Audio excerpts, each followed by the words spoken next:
ينتظرها الجمهور منذ فترة، والكل ينتظر أمسية سعيدة هنا. سأكون معكم محدثكم فارس عوض في تغطية لهذه المباراة. ولقاء اليوم يأتي ضمن مرحلة المجموعات في بطولة الشامبيونز ليج.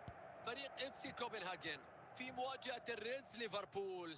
مباراة مهمة جدا بدون شك، لأن دور المجموعات هو فرصة لكرة التقدم. تصدي رائع هنا، ارتماء ناجح على الكرة، لم تكن كرة خطيرة للتقدم في النتيجة.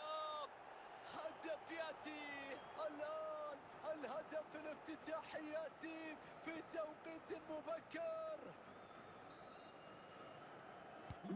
إذن أول أهداف هذه المباراة مشاهدينا متابعينا، النتيجة 1-0 الآن.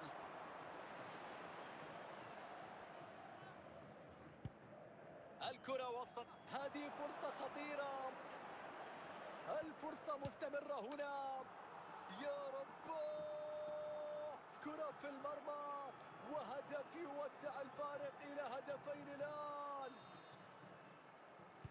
إذن عودة للمباراة مشاهدينا الكرام، والنتيجة الآن 2 مقابل لا شيء.